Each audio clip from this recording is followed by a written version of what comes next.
Kamaru Usman makes claim for P4P king, and approaches welterweight GOAT status. There looks to be a new pound-for-pound king on the block. The MMA world, specifically the UFC, has been undergoing some changes over the course of the last few years. The world's most popular mixed martial artist, Conor McGregor, has fought 3 times since 2018. He suffered a 4th-round submission loss to Khabib Nurmagomedov at UFC 229 on October 6, 2018, earned a first-round TKO victory over Donald Cerrone at UFC 246 on January 18, 2020, and then lost to Dustin Poirier via second-round TKO at UFC 257 on January 24 of this year. McGregor and Poirier will meet for the 3rd time in their careers on July 10 at UFC 264. Nurmagomedov last lost never, defeating not only McGregor and Poirier, via 3rd-round submission at UFC 242, but dominating Justin Gaethje at UFC 254, winning by 2nd-round submission, and then strolled into retirement as the lightweight champion with a perfect 29-0 record. Upon his retirement, he was widely regarded as the best fighter in the sport, regardless of weight, also known as the pound-for-pound king. Jon Jones was the man that long held the P4P crown, and he still might hold it, but his last few performances have been anything but what fans have become accustomed to from the light heavyweight legend. He earned a unanimous decision win over Anthony Smith at UFC 235. A split decision win over Thiago Santos at UFC 239, and a controversial unanimous decision win over Dominic Reyes at UFC 247. Jones is now moving up to heavyweight, but currently has no fight scheduled, as he and UFC President Dana White continue to publicly debate over Jones' contract demands if he is to challenge Francis Ngannou for the heavyweight title. With McGregor's success diminishing, Nurmagomedov's retirement, and Jones' status in limbo, the UFC is now leaning on new, dominant champions on the men's side to lead it into the future, such as Ngannou and middleweight kingpin Israel Adesanya.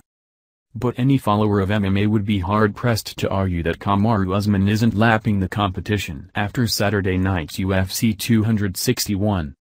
Professionally, Usman has won 18 consecutive bouts, 14 of which have come in the UFC. And for a man that was once considered a boring fighter by some, he's been making it look both exciting and easy in recent outings. After dominating former welterweight king Tyron Woodley at UFC 235 to win the belt, Usman has been on a tear. He next defeated Colby Covington at UFC 245 in one of the greatest welterweight title fights in UFC history, earning a 5th-round TKO victory. At UFC 251, he cruised to a unanimous decision victory over Jorge Masvidal after number 1 contender Gilbert Burns was forced to withdraw from the welterweight title match, and Masvidal stepped in on 6 days' notice. Usman and Burns would then hook up at UFC 258, and Usman blasted Burns in the 3rd round, earning a TKO victory and his 3rd title defense. But it was Usman's latest title win, at Saturday's UFC 261, that seems to have changed the landscape of the UFC. He and Masvidal came into their Saturday rematch with some bad blood. Masvidal said after their first fight, if he had a full camp, he could beat Usman.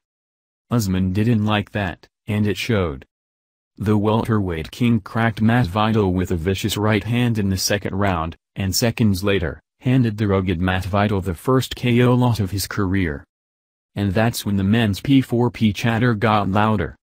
Usman currently sits 2nd in the official UFC P4P rankings behind Jones, but he now owns wins over the top 4 ranked welterweights in Covington, 1, Burns, 2, Leon Edwards, 3, and Masvidal, 4. With Jones moving to heavyweight and vacating the light heavyweight belt, which is now owned by Jan Blachowicz, Usman's title defense streak of 4 is the longest active streak in the UFC on the men's side. White said that Usman will next rematch Covington with the welterweight title on the line, but if Usman can earn another win over Covington, who most believe is clearly the 2nd best fighter in the division, what's next for the welterweight king? The answer is surpassing Georges St. Pierre as the greatest welterweight fighter in history.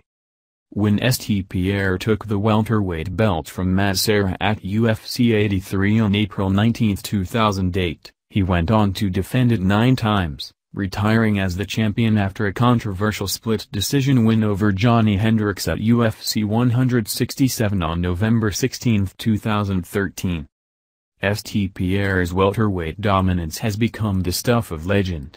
In the division all-time, he has the most wins, 19, most title fight wins, 12, most control time, 2:58 and 49 seconds, most top position time, 2:18 and 53 seconds, most significant strikes landed, 1,254, most total strikes landed, 2,523, most takedowns landed, 87, and highest takedown accuracy, 73.7%, among other records.